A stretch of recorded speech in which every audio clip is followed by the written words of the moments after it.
Hello, this is Matthew Woodle, and I am presenting for ITGM 748. That's Interactive Design and Game Development Final Project for the Masters of Arts program at the Savannah College of Art and Design.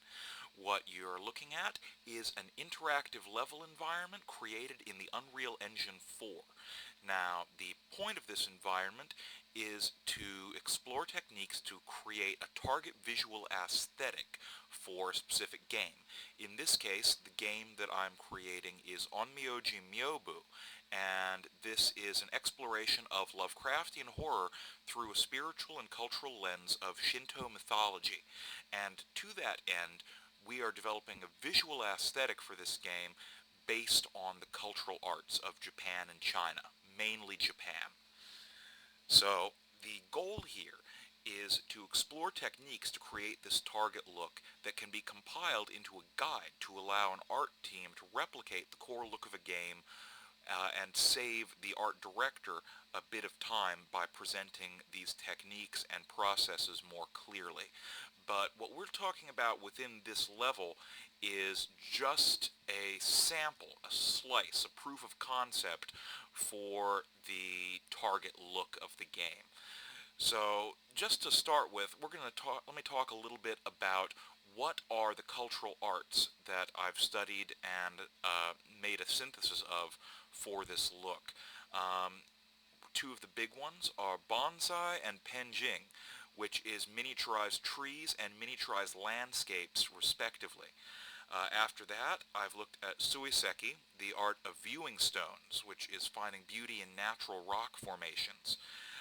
Another huge influence that is interconnected with all of these is literati landscape paintings, the idea of exploring concepts of self and the balance of yin and yang, masculine and feminine, light and dark, creative and destructive, positive and negative, all throughout the natural world. These landscape paintings are typically of misty mountains and have a number of common elements to scenes created in bonsai and penjing and other compositions in these Japanese and Chinese cultural arts that reflect a relationship with nature and the universe. And since we're going to be exploring existential horror in the completed game, having a baseline concept of this visual aesthetic of a sense of the world at balance is going to be really important.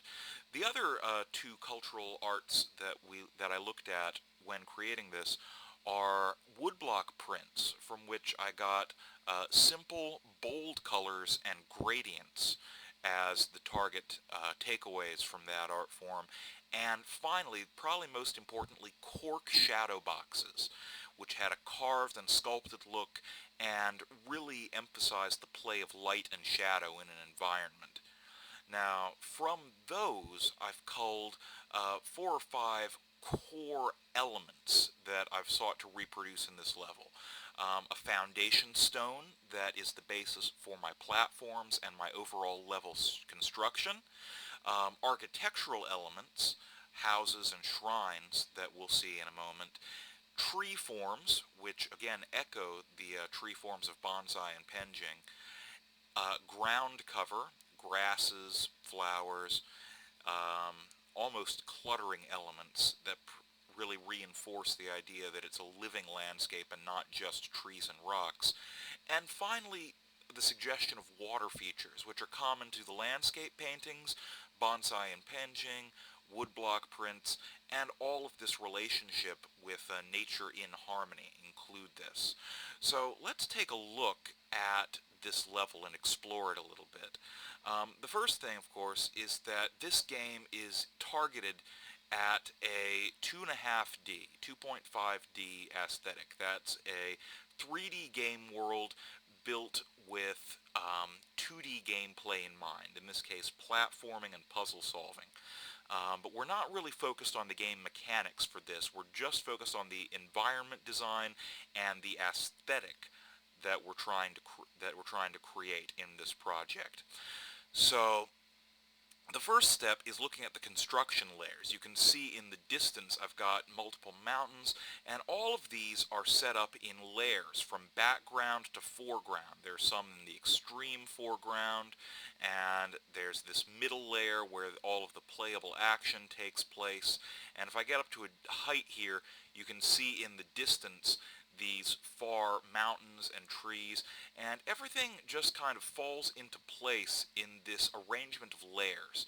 So when I was building the prototype for this environment, that was probably the first step, was building up those layers and understanding what my distances would be like in the construction of this environment.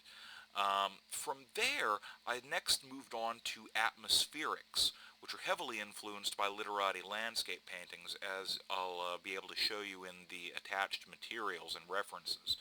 Um, the idea of mist became very important, and so I used atmospheric volumes in Unreal Engine 4 to create one, the distant light source and the directional light from the sun, which I can control by rotation, as well as these layers of fog, which you can see they clear up the higher I get in the level, but as I go down to the bottom, you'll see the fog gets more dense and the background more obscured. So this creates a very naturalistic environment. You can see I've got multiple layers of not just the mountains, but also volumes for the water, which separate out and become more tightly packed as they recede into the distance and disappear. So that brings up the next element, which is the modular stone construction. Now all of this was initially blocked out with cylindrical primitives, all of these rocks that you see behind me and in front of me as my character moves through this environment.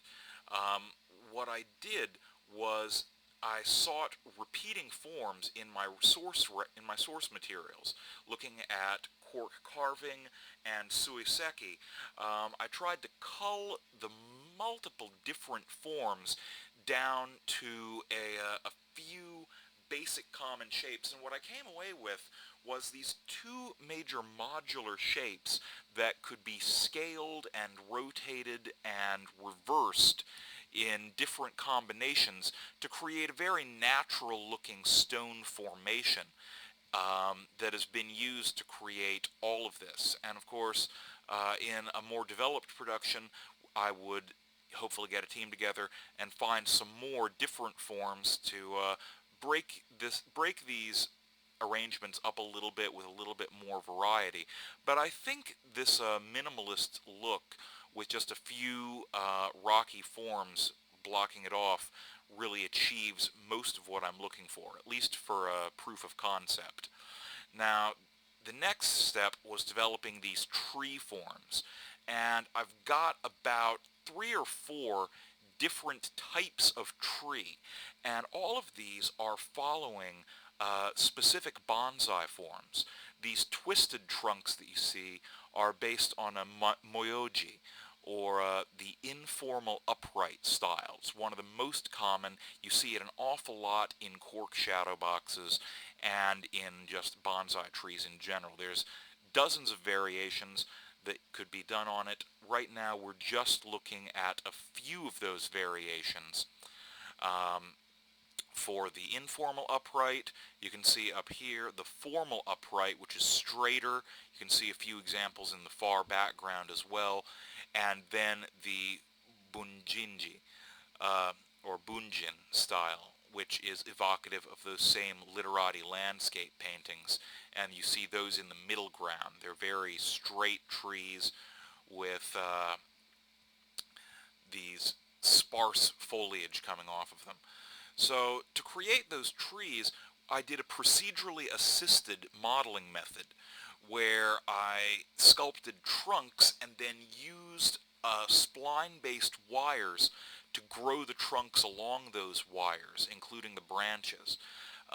This saved me a lot of time in modeling because I initially had to just model the trunks to get that sculpted carved look, and then just grow them along guiding lines so that they would match the forms of these bonsai trees. The foliage was actually created from a series of clumps that I tried initially arranging by hand, but I found I had much better luck by procedurally populating that foliage using particle effects within the Unreal 4 engine. Um, and that brings us to the next step, which also uses those particle effects. All of these water features. Now, all of these water features are using transparent materials because I wanted to emphasize light and shadow, and so all of the materials are very minimally developed with strong colors evocative of the woodblock prints and simple three-dimensional forms. So if I'm going to go over here past, you can see in the distance the waterfalls and the water hitting other water and splashing.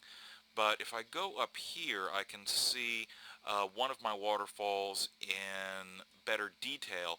And what I hope you can see here is that those particles are actually three-dimensional meshes that are formed using very simplified stylized forms evocative of the same Japanese woodblock prints and carvings.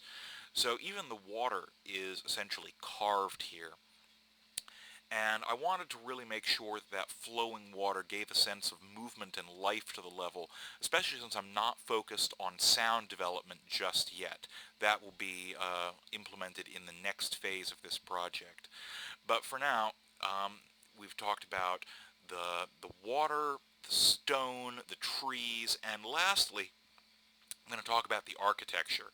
So my architectural features are limited to these shrines, which you can see this large one here as sort of a focal point at this peak of my platforms, and then down here a smaller version that's set off to the side in this little reflecting pool area where I have this little water that you can wade in on this left side of the level environment.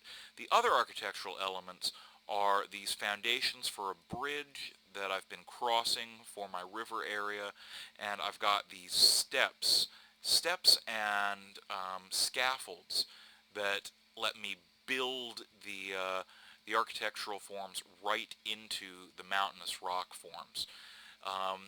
All of these are built out of a few of the same planks, and so square beams and round beams that are just repeated, and they have their own collisions so that I can walk up and down them.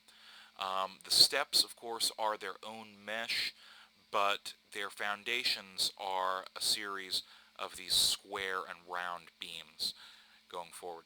The final bit of detail here is this grass that grows out of the trees, and I think it really grounds the entire area. You can see I've got it on the mountain, on some of the middle distant mountains, and along the floor here. I think it really breaks up what could otherwise be a very rocky and barren landscape. But those are the major elements, and those are the fruits of the last 8 weeks of labor, in addition to developing the concept. So I'll now direct you to the attached documentation, and we'll go from there. But thank you very much for your time and for checking me out. Comments and feedback are greatly appreciated as I go into continuing to refine and develop this concept. Hopefully in future versions you'll see some unique game mechanics, as well as dealing with the next phase of developing this aesthetic, which will be taking this baseline that I've created in this project and then proceeding to distort it using repetitive loops, scripted events, sound effects, of course, and animated elements to hopefully create a more unnerving and existential horror element along this very serene and harmonious level aesthetic. So once again, thank you very much, and please leave comments.